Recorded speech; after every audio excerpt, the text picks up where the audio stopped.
Eu quero então convidar o pastor Bebeto Araújo, que vai estar ministrando a plenária nessa tarde. É a 6ª plenária deste congresso. Bebeto é o diretor nacional da Missão Aliança, uma organização que nasceu na Noruega, mas hoje serve em diferentes países, em vários lugares do mundo.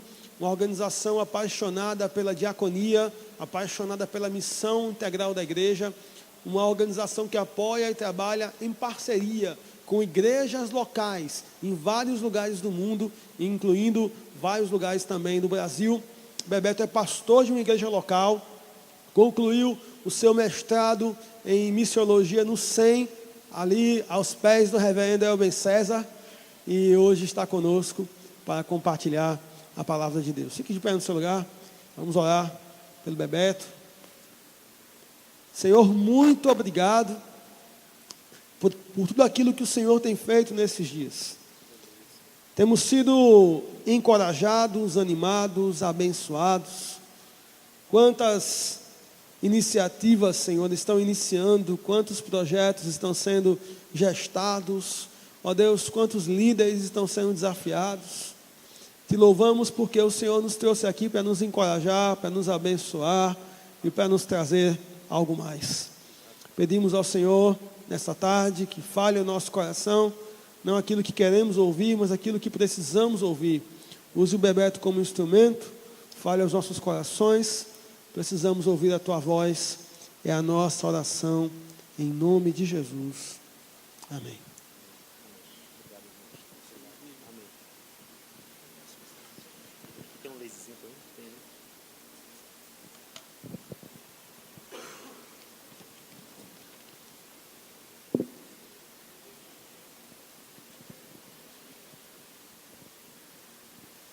Olá, boa tarde. Que a graça e a paz de Jesus esteja com todos e todas. Amém? Um desafio agora, né? Permanecer acordado. Fala sério. Eu sei que eu vou correr um risco enorme aqui de ver alguns intercessores, né? Pessoas orando por mim enquanto eu falo, né? Eu só queria dizer para você que eu aceito a oração que é feita com os olhos abertos, não tem problema, tá bom? Então podem orar com os olhos abertos, né? Mas a gente vai respeitar aqueles que também oram com os olhos fechados. É uma alegria, um privilégio poder participar do Congresso Aleph. Nunca é a primeira vez. Os outros anos a minha esposa tinha participado, a Sueli, que ela tem colaborado com o projeto Paralelo 10, aí em parceria com a Ultimato, com a Tier Fund. E sempre o congresso acontece no mesmo período do encontro da rede de parceiros da Missão Aliança, lá em Curitiba. E aí nós nunca havíamos conseguido aí ajustar a agenda, mas dessa vez a gente fez primeiro o encontro da rede. Foi um prazer, inclusive, ter representantes da Aleph. O Leandro estava conosco lá em Curitiba, o pastor Hudson Taylor e a Adriele também. E aí deu tempo a gente participar com vocês aqui. Um prazer e um privilégio ver aquilo que Deus está fazendo na Aleph e a partir da Aleph. Eu estou cada dia mais convencido pela palavra e pela caminhada de fé e de missão, de que tudo aquilo que Deus deixou para nós fazermos, só dá para fazer se nós estivermos juntos.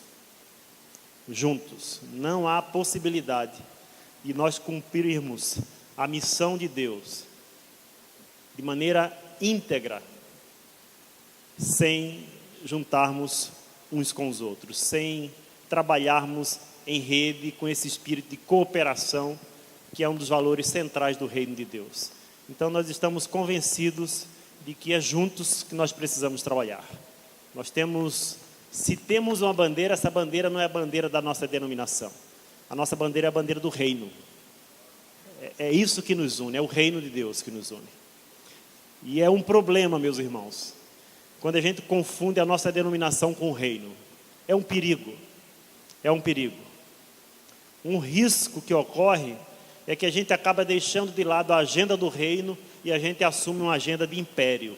A gente trabalha para construir impérios. quando Deus nos chama para participar do avanço do reino dele aqui na terra. Então, é o reino que nos une, é o evangelho do reino que nos une, e é fundamental que a gente abra cada vez mais os nossos olhos para essa compreensão de que a igreja é apenas um meio, é uma agência do reino. O fim não é a igreja, o fim é a glória de Deus por meio da igreja. Então nós precisamos talvez nos desarmar um pouquinho. Para mim a Aleph é uma expressão desse movimento do reino de Deus aqui na região norte e nordeste do Brasil. E temos esperança, expectativa que processos como esse possam surgir na nossa nação, né? Que homens e mulheres de Deus, independente da sua denominação, possam se juntar em prol do avanço, da promoção e do estabelecimento do reino de Deus, aonde Ele quiser mandar a gente. Amém? O Leandro me pediu para ser... Paulo, né? O Leandro me pediu para ser essencialmente prático. Nós temos alguns minutos para compartilhar um pouco da nossa vivência na região de Itaperuçu, na periferia de Curitiba, onde eu pastorei uma comunidade cristã.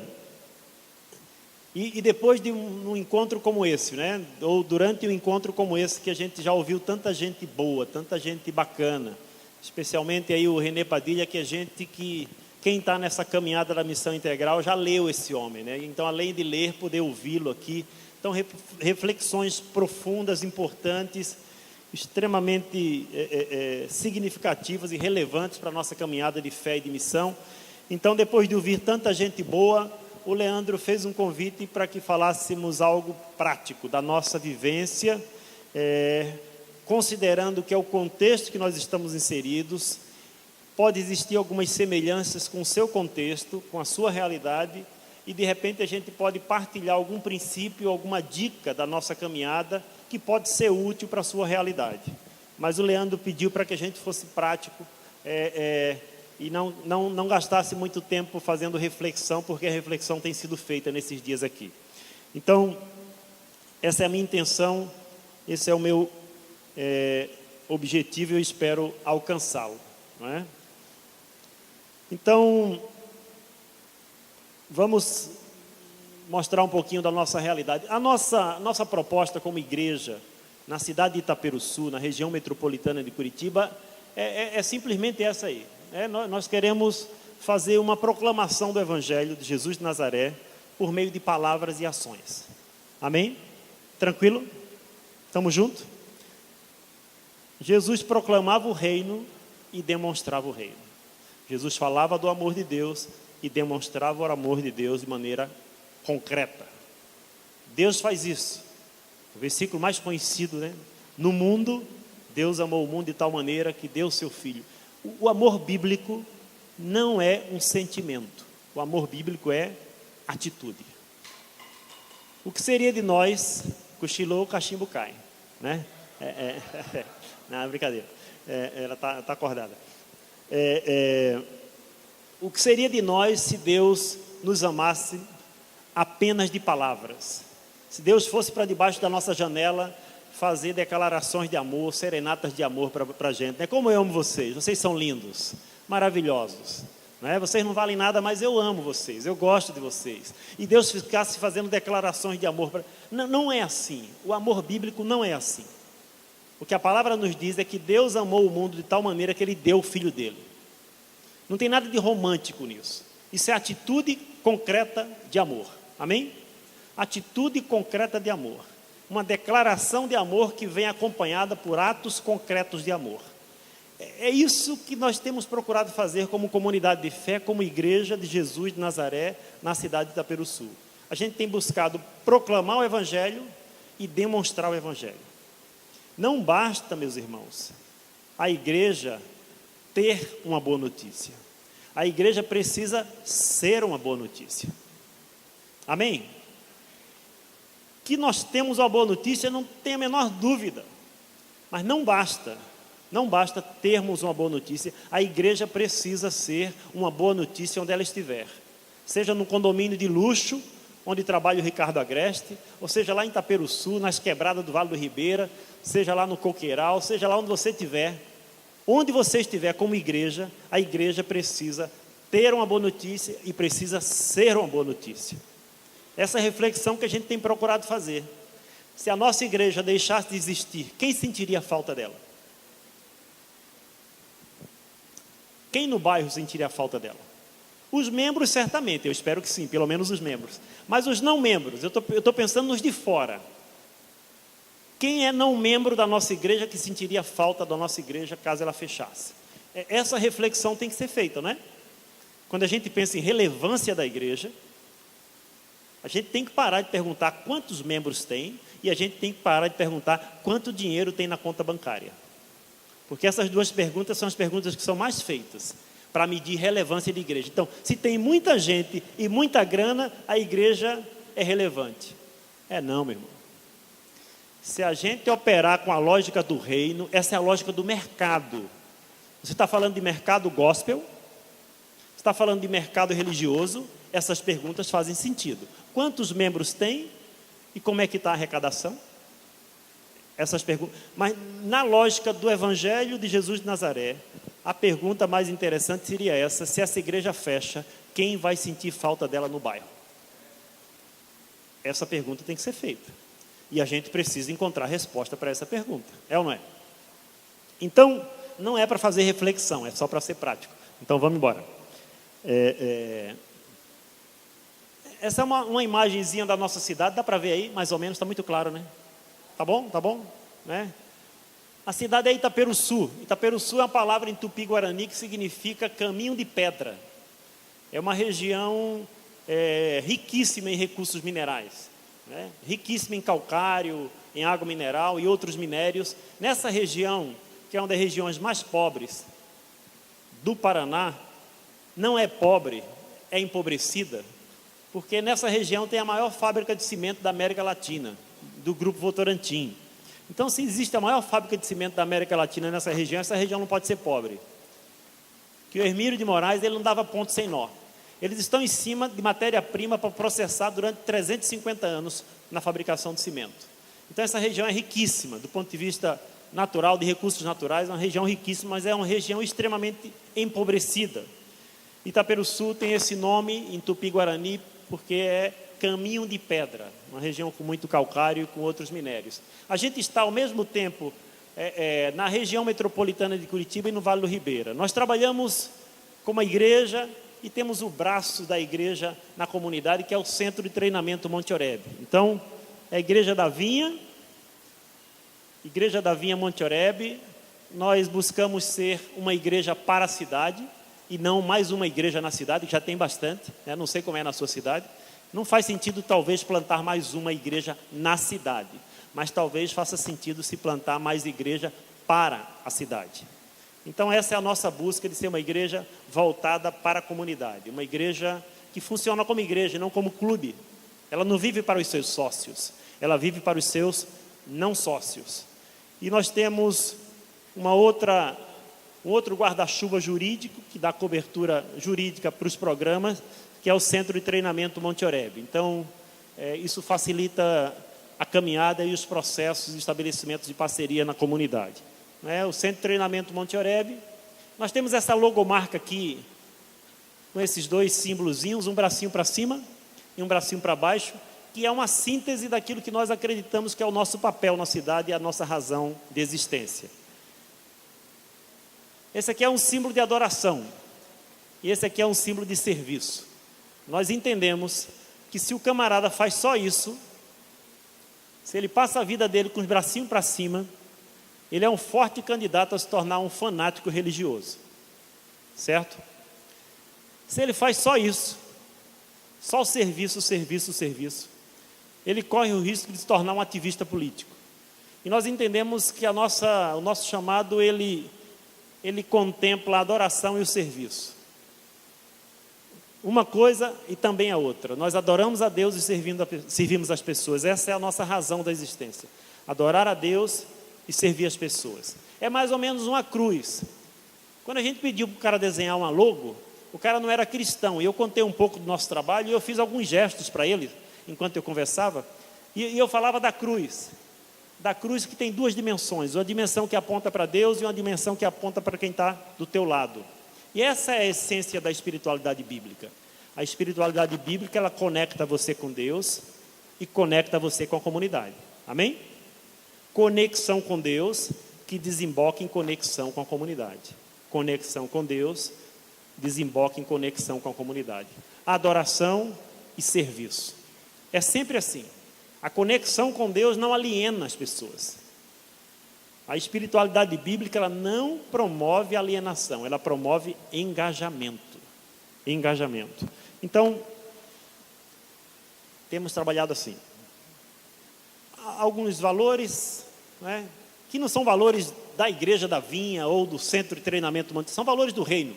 Valores do reino. Eu gosto muito do que Wesley falava no século XVIII. Wesley dizia que eu não creio em cristianismo que não começa com conversão, mas eu também não creio em conversão que não resulta em compromisso social.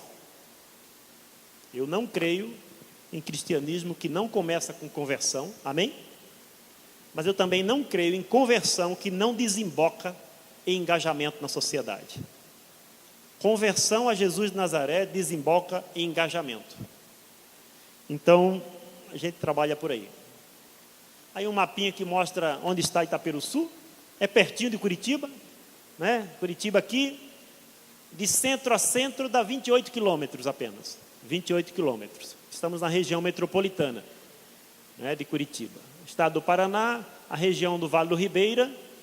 Essa região, aqui é a divisa com São Paulo. Aqui tem o Rio Ribeira, que divide o estado do Paraná com o estado de São Paulo aqui. Então Itaperuçu é esse vermelhinho aqui.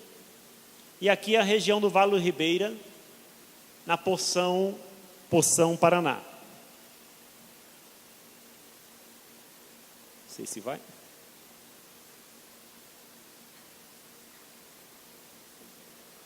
Dá para passar aí, por favor?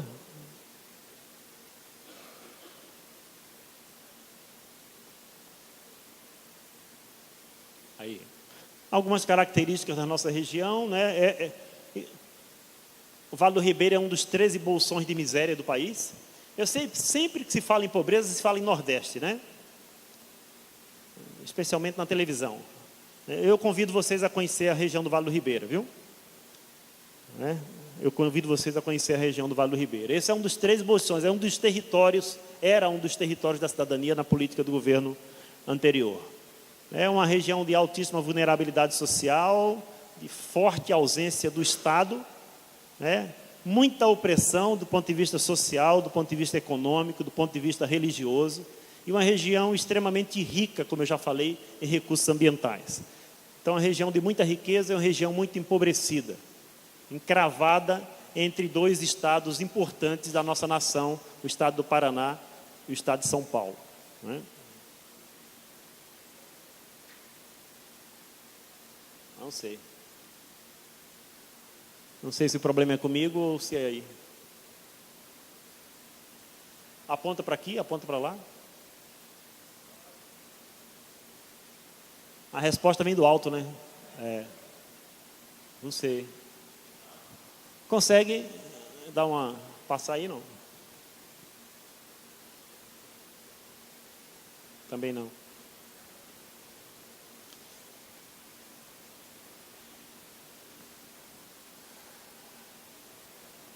Aí. Uma pergunta que eu acho que passou demais, tá? Não sei se vai dar para ver legal aí. Dá? Isso é uma coisa interessante. São dados de 2010 do IBGE.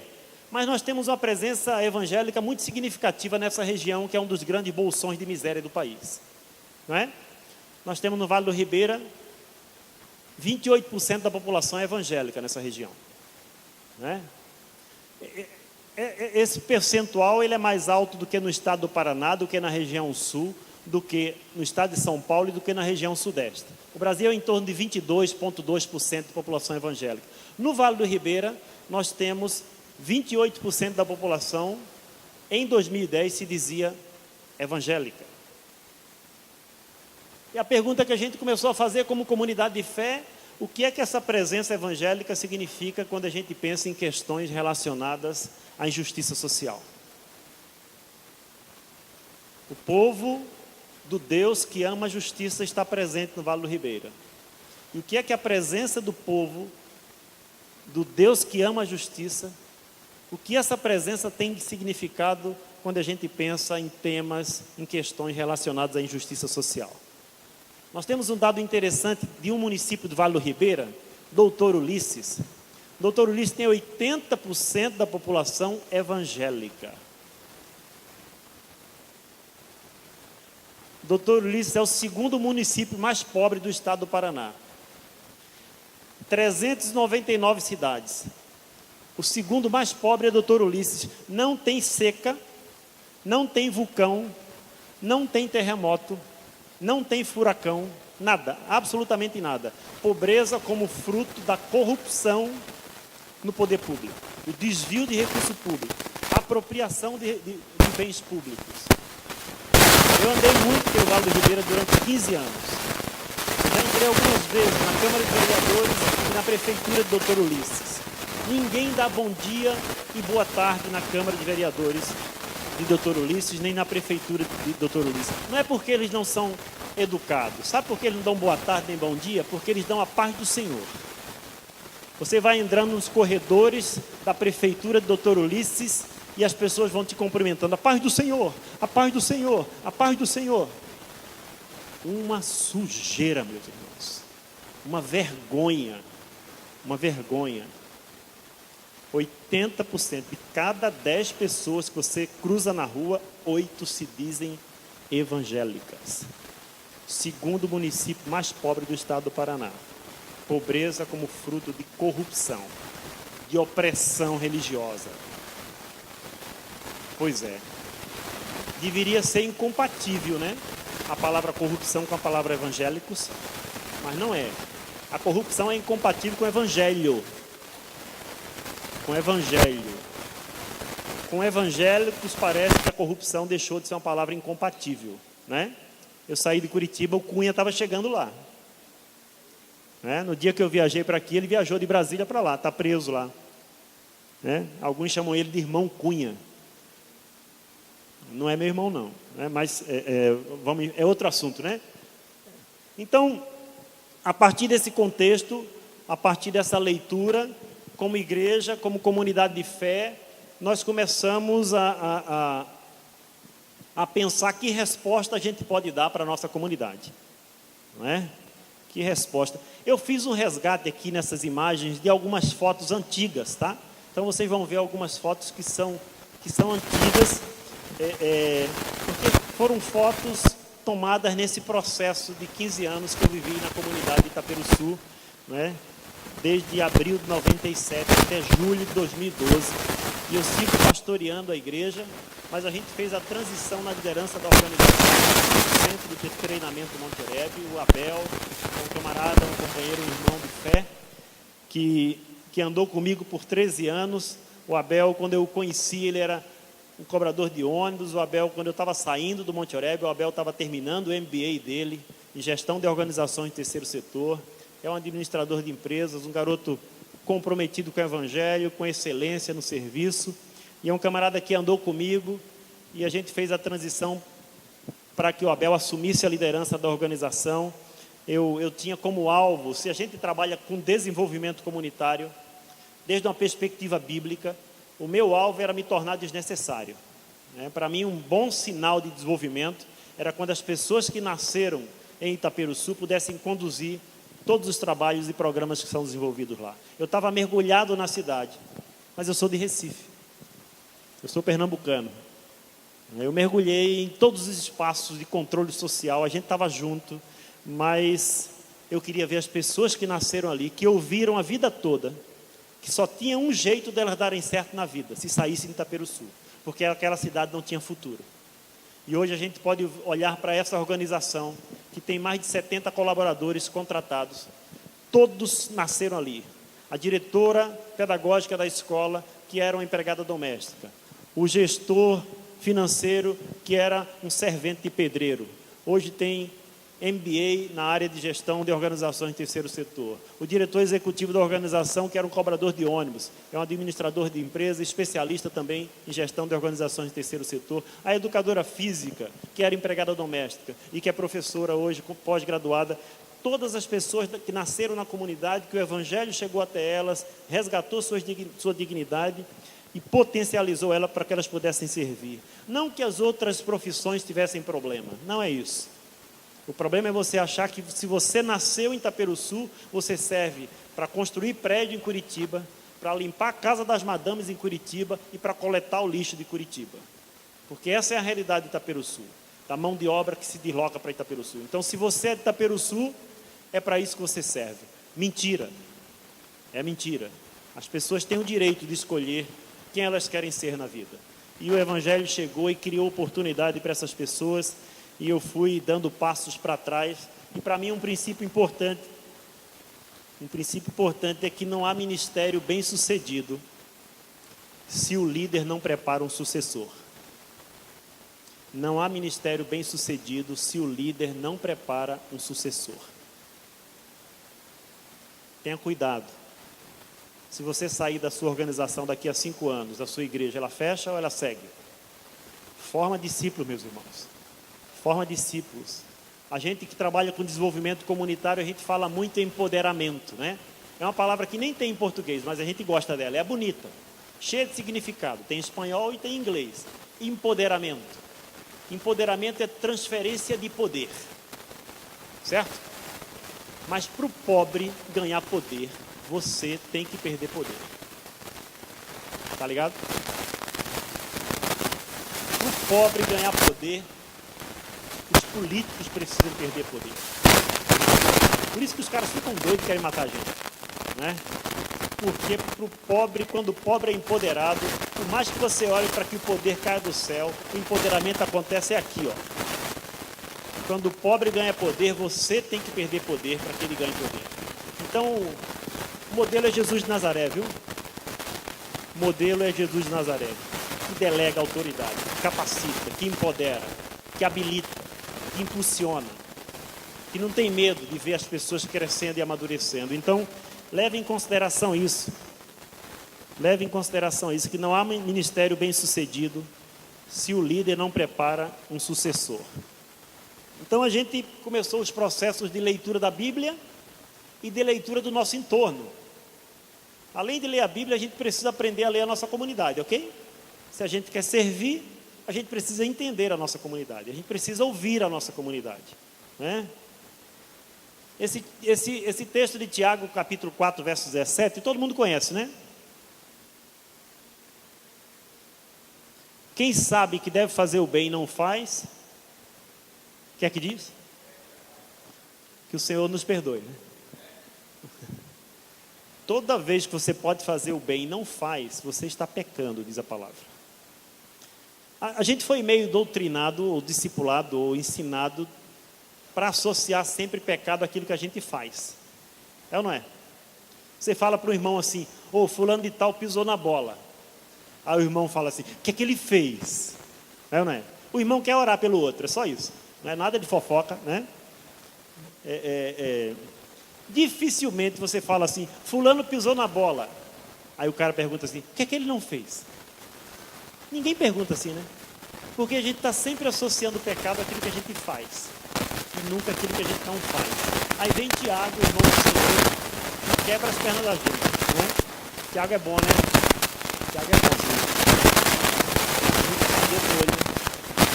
Ele vem falar, então vocês podem fazer o bem e não faz, vocês estão cometendo pecado, né? Então nós queríamos avançar nesse processo, seguimos. Aí, parou para falar, o negócio trava. Acho que foi Leandro que programou assim, né? Tem que passar os slides. Travou.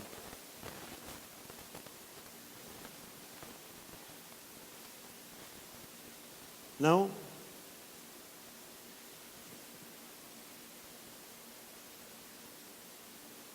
Não vai? Um clique aí? Um clique? Tá.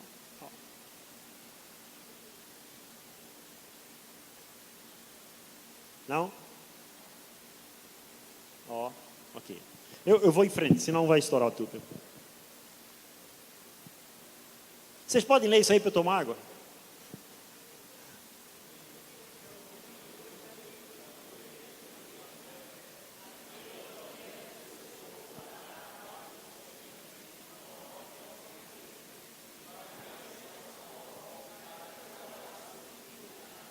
Ok? É ordem de Deus. É ordem de Deus que a gente vai na direção do pobre. E ajudar o pobre não significa reparar as situações de injustiça que levaram o pobre àquela condição. Nós precisamos migrar da abordagem assistencialista para a abordagem de defesa de direitos. Nós precisamos e podemos começar na base da compaixão, da misericórdia, mas nós precisamos avançar e tentar mexer no pecado estrutural, ou na estrutura, ou nas raízes da pobreza, e esse é um desafio contínuo, não é? Que demanda muito esforço, reflexão, coragem, ousadia, valentia, para a gente mexer nas raízes que dão sustentação à pobreza e à miséria nas nossas comunidades, não é? Também entendemos que servir o pobre não é um ato de bondade, servir o pobre é uma obrigação ética do povo de Deus. Nós nunca fizemos o que fizemos porque achávamos que éramos bonzinhos. Se eu fosse bonzinho, o prefeito não queria me matar, rapaz. Não queria me ameaçar de morte. Então, assim, nós estávamos cientes de que nós não éramos bonzinhos, pelo menos para todo mundo. Nós entendemos que fazemos o que fazemos porque isso é uma obrigação ética do povo de Deus. E aí as ações, elas se desenvolveram na área de educação. Nós acreditamos que para você mexer na estrutura da pobreza, você precisa investir em educação. Não tem como superar a pobreza sem fazer investimento em educação. Então nós começamos uma escola de educação infantil, que hoje já é de educação infantil e ensino fundamental, que hoje tem em torno de 580 alunos, do berçário até o ensino médio, uma escola bacana. Meus filhos estudaram lá até dezembro de 2012, o Timóteo estudou dos 4 meses aos 13 anos de idade, uma escola que é baseada em princípios bíblicos, tem uma metodologia baseada em princípios bíblicos, que é uma metodologia muito interessante. Se vocês puderem pesquisar e tiverem interesse na área de educação, procurem a AECEP, Associação de Escolas Cristãs por Princípio. É uma metodologia extraordinária, é uma metodologia que não trabalha com a ideia de ter aula de educação religiosa. É uma metodologia que utiliza a Bíblia como uma ferramenta de pesquisa. A ideia é desenvolver uma cosmovisão bíblica nas crianças e nos adolescentes. Os alunos têm uma Bíblia na mochila, né? E eles aprendem a ler o seu contexto a partir de uma perspectiva bíblica. Então, 80% dos alunos são católicos. Só não está o filho do padre porque não apareceu, né? Porque se aparecer vai estudar lá, mas está o filho do prefeito, filho de traficante, né? Filho de funcionário do Votorantim. Tem um grupo que pode pagar e tem um grupo que não pode pagar. E a nossa proposta não era fazer uma escola para os pobrezinhos. Nós não trabalhamos com essa lógica, porque nós acreditamos que essa lógica de fazer uma escola para o pobrezinho, você fomenta a cultura do gueto. Você isola os pobres. Você segrega os pobres. E já tem gente fazendo segregação no Brasil. A gente não precisa segregar. Eles já estão segregados. O que é que a gente queria fazer? A gente queria oferecer uma educação de qualidade, baseada em princípios bíblicos, para formar uma geração que pode mudar a história de Itaperuçu. Essa é a nossa missão. Então não é uma escola para os pobrezinhos. É uma escola para oferecer uma educação de qualidade, baseada em princípios bíblicos, para mudar a história da cidade. Então nós trabalhamos com essa perspectiva. Você vai entrar numa sala de aula que tem no máximo 20 alunos, e você vai encontrar ali o filho do maior empresário da cidade, e do lado dele tem um menino da favela, do buraco quente. Eles são amigos, eles comem a mesma comida, eles oram um pelo outro, eles vestem o mesmo uniforme, eles usam o mesmo material didático, a gente usa o material didático da Universidade Mackenzie. Eles usam o mesmo material, esses meninos são iguais. O filho do empresário e o menino da favela. O filho do prefeito e o menino da favela. A única diferença entre essas duas crianças é que um pode pagar e o outro ainda não. mas quem sabe um dia.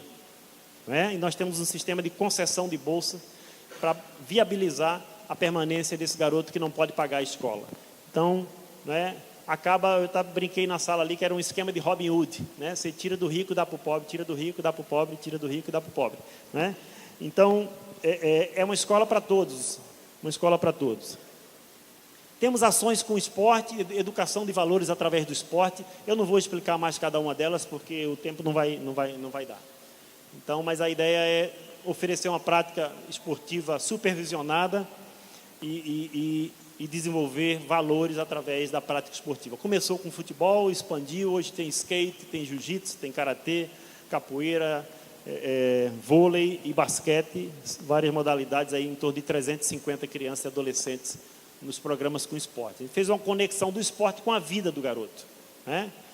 Então não era o esporte pelo esporte, né? Eles tinham que trazer o boletim acadêmico, eles tinham que trazer o boletim da escola, né? Eles tinham que apresentar, e na medida que a gente encontrava deficiência, principalmente em matemática, português e leitura, a gente começou a investir na vida desses garotos para eles superarem essas dificuldades, e a gente tem tido vários casos de sucesso de garotos que passam pelo programa de esporte. Temos iniciativas na área de saúde, tanto no meio urbano como no meio rural com a unidade móvel de saúde. Isso foi uma parceria com a Igreja Católica na Áustria. Nós temos a unidade móvel de saúde, um ônibus com 3 consultórios, e na área urbana nós temos consultório médico, odontológico, psicólogos e tal. Algumas iniciativas de capacitação de jovens também para o mercado de trabalho, uma gráfica, escola de informática e cidadania, cozinha comunitária.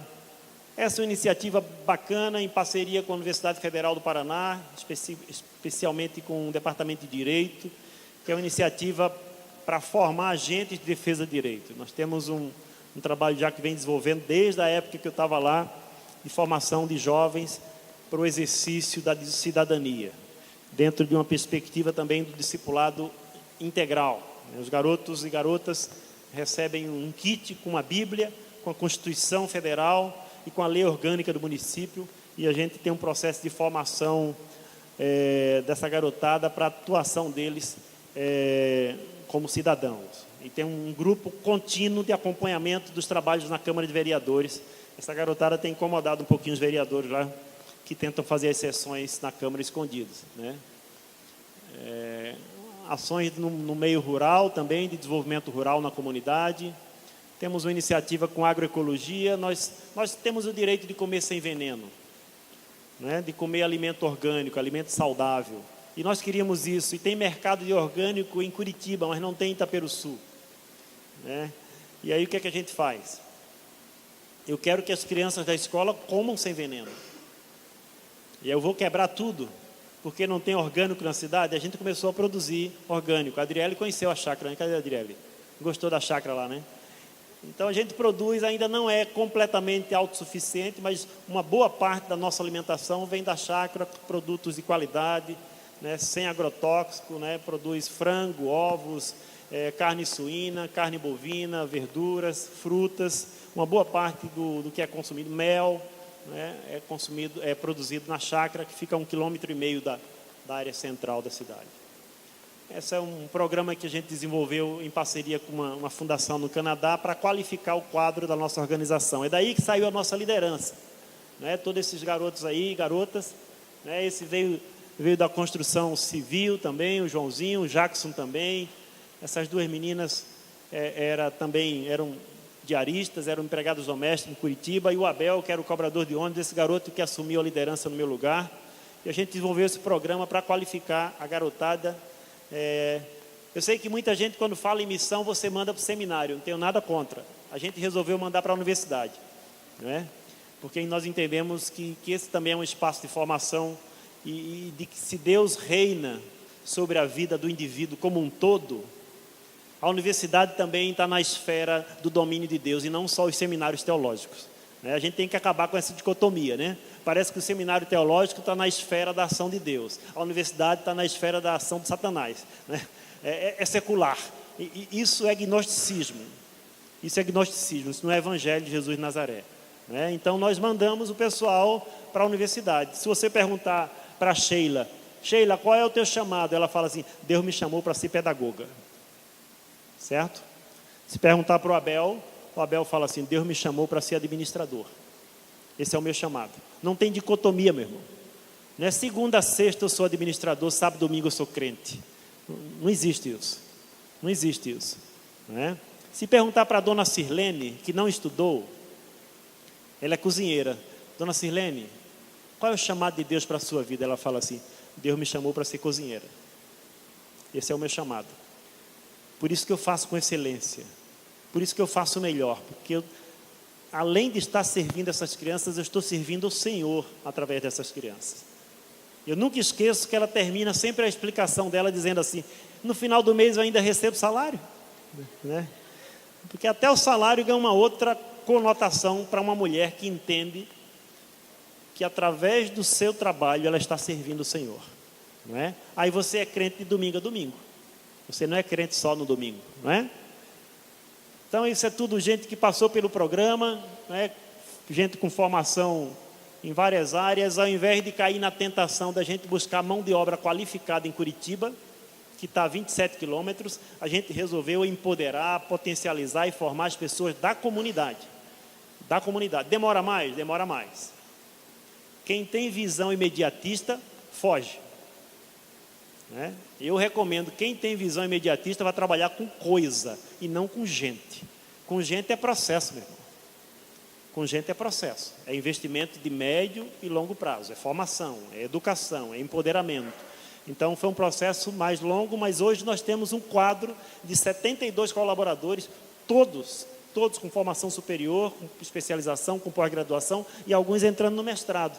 Tudo gente que nasceu na cidade, né? Então essa é a nossa proposta. Eu tenho 2 vídeos para a gente passar. O Leandro falou que eu podia ir até 4, que eu peguei de 3 ideias. Então, tem um vídeo de uma escola, já falo aí para soltar, tá bom?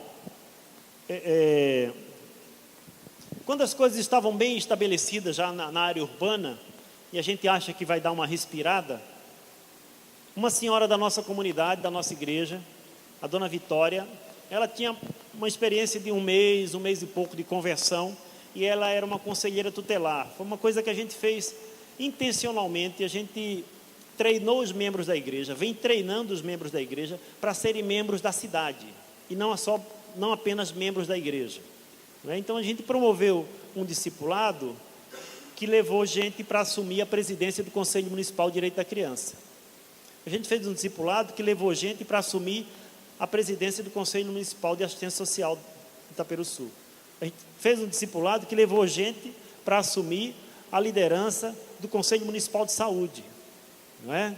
Do Conselho de Segurança, né? Do Conselho Antidrogas. Então a gente foi fazendo o discipulado para ensinar as pessoas a serem membros da cidade onde eles vivem, e não apenas membros da igreja onde eles são membros, né? Onde eles participam. Então foi assim que a gente trabalhou. Dona Vitória, a gente incentivou ela a participar do processo eleitoral para o Conselho Tutelar. Ela foi eleita, e Dona Vitória foi atender uma ocorrência numa comunidade rural e encontrou uma situação de caos absurdo nessa comunidade, uma comunidade chamada Caçador. E ela veio para a igreja com pouco tempo de conversão, e ela só um minutinho, e ela trouxe esse desafio para a igreja, né, de que tinha visto uma situação de miséria absoluta, absurda, numa comunidade a 28 quilômetros da área urbana de Itaperuçu, uma comunidade chamada Caçador. E ela falou que a fé dela e aquilo que ela estava aprendendo a respeito do Evangelho não deixava ela ficar quieta diante de uma situação como aquela. E ela trouxe o desafio para a igreja, e nós começamos a conhecer a comunidade, não conhecia a comunidade, e a gente começou um processo de relacionamento com essa comunidade, uma comunidade com 100% da população é católica. Os nossos pontos de encontro começaram na casa do ministro da Eucaristia, do seu Antônio Vitor, e as nossas reuniões mais amplas, a reunião ampliada na comunidade, acontecia dentro da igreja católica, na comunidade. E foi aí que começou um processo de discussão, de diagnóstico, né, de ouvir a comunidade que a gente queria servir. E a comunidade foi apontando para a educação como a sua maior necessidade. As crianças do Caçador estavam a 22 quilômetros de distância da escola. 22 quilômetros para ir, 22 quilômetros para voltar, com estrada de chão, numa situação de Vale do Ribeira. Eu tenho um dado de 2013, meus irmãos. Em 2013, as crianças da comunidade do Caçador, elas de 200 dias letivos, elas chegaram a 82 dias na escola. De 200 dias letivos, elas chegaram 82 dias na escola. 100% de aprovação. Isso é violação de direitos. O Estatuto da Criança diz, que é uma lei federal, diz que a criança tem direito de ter escola perto da sua casa. E esse direito de ter escola perto de casa é um direito violado na comunidade do Caçador. E essa comunidade apontou a educação como uma prioridade na sua comunidade. Eu lembro que na finalização de um processo de diagnóstico, nós perguntamos para o seu Antônio Vitor, para esse líder da comunidade, esse ministro de Eucaristia, e eu falei, seu Antônio, a gente precisa fechar esse negócio. Qual é a maior necessidade do Caçador? Ele é um homem extremamente sábio, um homem que deve ter 3 ou 4 anos de escola, mas um homem com uma sensibilidade e uma compreensão do Evangelho extraordinária. E seu Antônio parou, pensou, ele falou assim, você quer fazer alguma coisa aqui que mude mesmo? Eu falei, nós queremos trabalhar juntos para mudar, para transformar esse lugar. E ele falou, se for para transformar de verdade, nós temos que educar os nossos filhos. Vai demorar, mas só tem um jeito da gente não continuar sendo oprimido, se a gente educar os nossos filhos. Então, se você quer saber qual é a nossa maior necessidade é a educação. Eu falei, opa, esse homem tem 72 anos, ele é o parteiro da comunidade. Ele começou a treinar na esposa dele, tem 16 filhos, a dona Paulina. A dona Paulina é uma católica, apostólica, romana, pentecostal, nunca vi daquelas, né? Boa, né? E eu falo, seu Antônio, como é que o senhor faz? Eu não faço nada, meu filho, eu só corto o umbigo, ele diz, né? Quando eu vejo, está na minha mão, né? Então ele é o parteiro, é muito comum você encontrar uma parteira, né? O seu Antônio é parteiro na comunidade, um homem fantástico, um homem extraordinário, um homem com uma sensibilidade, né? Ele foi perseguido pela Igreja Católica porque ele começou a nos acolher na casa dele. Depois ele entendeu, ele falou, olha, eu não sei o que aconteceu, eu sou ministro de Eucaristia, mas vocês trouxeram a palavra aqui de um jeito que caíram as escamas dos meus olhos. Eu não quero mais boneco aqui dentro da igreja. Aí tirou as imagens, né? E aí o padre não gostou muito, né? E aí teve um processo de disciplina, e o padre falou assim, você precisa escolher ou o Monte Oreb ou a Igreja Católica. E ele falou, e se eu escolher os dois? Né? Eu quero os dois. Então você não fala mais na Igreja Católica. E pegou o paramento dele, pegou a autorização que ele tem para entregar a Eucaristia, e o seu Antônio falou, a minha igreja é a minha comunidade, não tem quem me segure, ele falou, né? O padre está pensando que a igreja é aqui dentro, a igreja é lá fora. Então esse homem é um ministro da Eucaristia, mas a gente tem que sentar para ouvir esse homem. É um homem que quando a gente chega lá, ele fala assim, eu estou sentindo o cheiro do reino de Deus. A primeira vez que ele falou isso, eu falei, que narizinho bom, né? E eu falei brincando, ele ficou bravo. Ele falou assim, você nunca ouviu falar do aroma de Cristo? Eu falei, opa, vocês estão exalando o perfume de Cristo aqui nesse lugar, por isso que eu sinto o cheiro do reino, né? Glória a Deus pela vida do seu Antônio. E aí tem gente, uns camaradas religiosos que chegam lá, seu Antônio já se converteu. Eu falei, pelo amor de Deus, deixa ele, porque se ele se converter, ele desvia, né? Deixa quieto, cara, não vamos atrapalhar Deus, pelo amor de Jesus Cristo. Deus está fazendo uma obra. A gente está vivendo um negócio do reino nessa comunidade. Eu nunca tinha vivenciado isso. Uma coisa é você ver o indivíduo se arrependendo. Outra coisa é você ver uma comunidade com 75 famílias se arrependendo e ganhando vida plena. Está acontecendo uma conversão da comunidade.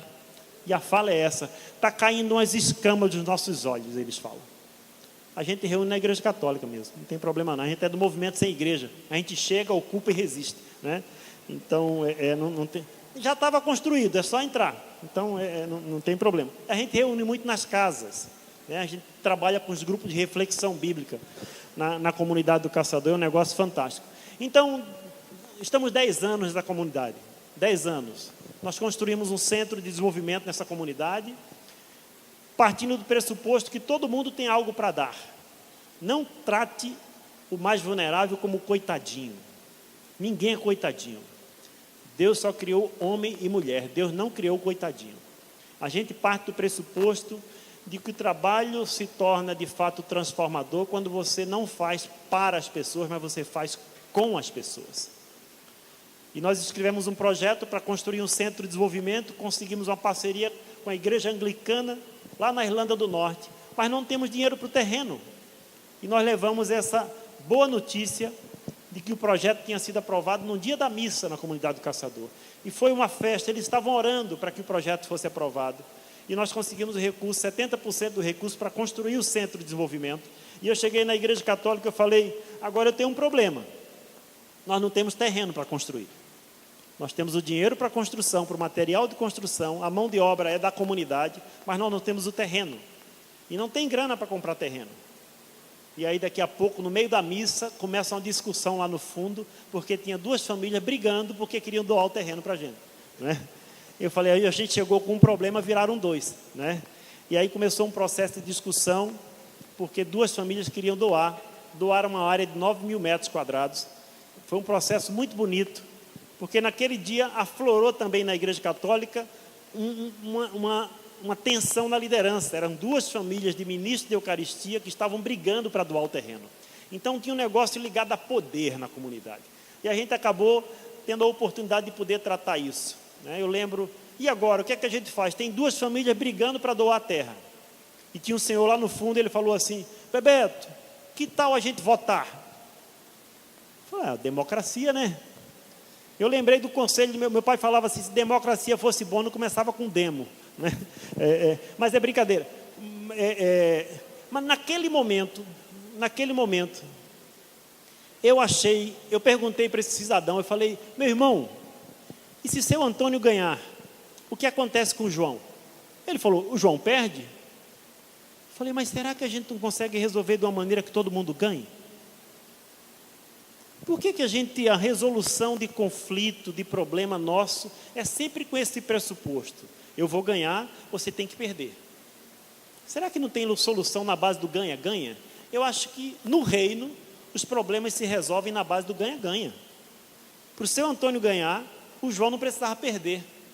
E Dona Paulina, que é essa católica pentecostal, ela chegou perto de mim e falou assim, Bebeto, que tal a gente orar?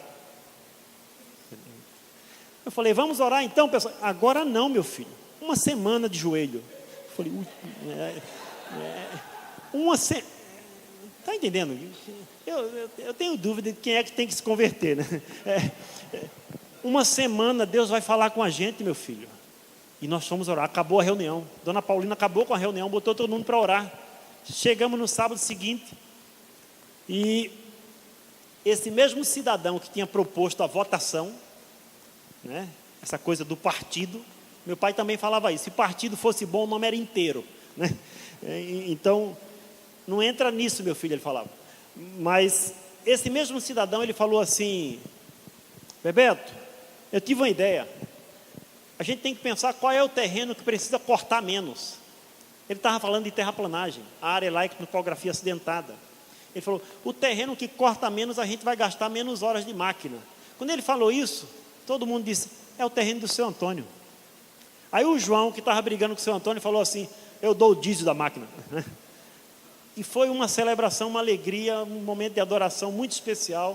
O seu Antônio juntou os seus 16 filhos para doar a terra para a nossa igreja, para a nossa organização, para o Monte Oreb. Doaram uma área de 9 mil metros quadrados. É o triplo da área que nós temos na cidade. E nós construímos aí um centro de desenvolvimento. E eu queria passar esse vídeo rapidinho, com duas iniciativas que acontecem nesse centro. É um espaço de uso múltiplo, muito bacana, mas nasceu uma escola nessa comunidade, né? E uma das iniciativas também que está no vídeo, no segundo vídeo, é a iniciativa de uma cooperativa. Não é cooperativa, nós usamos a filosofia do cooperativismo, mas nós não estruturamos uma cooperativa. Existia um processo muito agressivo de monocultivo do pinus na região, e o monocultivo do pinus traz um estrago extraordinário, agressivo demais, tanto do ponto de vista ambiental, social e econômico na região. e os agricultores pararam de plantar. Agricultor que parou de plantar. Um dia eu encontrei agricultor na beira do caminho, na beira da estrada, esperando o caminhão para passar para comprar frango e ovos. Agricultor comprando frango e ovos. Falei, não pode. Perdeu-se a cultura agrícola, nós precisamos resgatar essa cultura agrícola. E aí nós começamos um processo de diagnóstico, de discussão, de debate, e o grande drama não era a falta de produção, era de escoamento da produção. Como que a gente soluciona? Os agricultores não têm transporte para escoar mercadoria para o centro consumidor. E aí nós fizemos uma proposta de produzir orgânico, de produzir para o autoconsumo, de gerar renda não monetária com a produção de alimentos para casa, que eles tinham perdido isso, e produzir um excedente para comercialização. E todos os sábados vão voluntários, as atividades acontecem todos os dias, mas nos sábados vão voluntários de Curitiba para essa comunidade. Vai médico, educador físico, psicólogo, dentistas e tal, profissionais de diversas áreas. E nós pensamos que esses voluntários poderiam voltar para as suas igrejas em Curitiba com produtos orgânicos produzidos na comunidade. Resumindo a história, nós temos hoje cinco igrejas com feira de produtos orgânicos do Coopera Caçador. Esse é o nome do projeto. Nós temos 5 igrejas em Curitiba que têm produtos da comunidade do caçador sendo vendidos para os membros da sua igreja. Produto orgânico, higienizado, embalado a vácuo. Para vocês terem uma ideia, um exemplo de um produto, os agricultores que conseguiam vender macaxeira, mandioca, que fala lá, conseguiu vender macaxeira a 50 centavos, eles precisavam andar 60 quilômetros para entregar numa central de abastecimento macaxeira a 50 centavos. Agora, nesse espaço comunitário, eles fazem um processamento mínimo da macaxeira. Limpa, higieniza, descasca, corta, embala a vácuo. Essa macaxeira que eles vendiam 1 quilo por 50 centavos, agora eles vendem 1 quilo por R$6. Isso é um aumento de 1.200% no valor de um produto. Sem deslocamento. Quem quiser que vá buscar lá no Centro de Desenvolvimento da Comunidade, né? Então, um negócio muito bacana, não é uma cooperativa, o nome do projeto é Coopera Caçador. A gente usa a filosofia do cooperativismo, a base de sustentação da economia solidária, né? Que não tem relação de patrão e empregado, todo mundo é dono, é um negócio do reino, porque você vem com a mandioca até a porta, aquela macaxeira é sua. Entrou na comunidade, a macaxeira agora é nossa. Acabou. E isso acontece quando o reino chega. Quando o reino chega, o pão deixa de ser meu, vira pão nosso. Quando o reino chega, o pai deixa de ser meu pai, como diz Henrique Cristo, né? O pai não é mais meu, o pai é nosso, não é? Quando a gente resolve ter Deus como pai, a gente perde o direito de escolher irmão. É ou não é? Não adianta, tem um cara que te ameaçou de morte, ele vai entrar por ali e vai entregar a vida dele a Jesus, ele vai se tornar teu irmão, meu irmão. Não tem jeito. Escolheu Deus como pai, perde o direito de escolher irmão, não é? Então pode soltar o vídeo. Tem um vídeo da escola e depois o vídeo do Coopera Caçador.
comunidade rural, né, que fazem apenas 10 anos que a gente começou esse relacionamento com essa comunidade. Que Deus abençoe.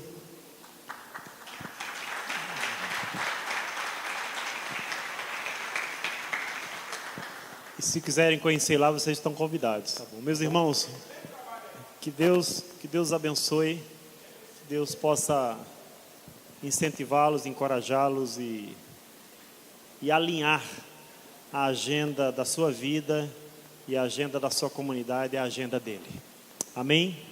Que Deus os abençoe. Deus, obrigado, Senhor, pela vida de todas as pessoas que estão aqui.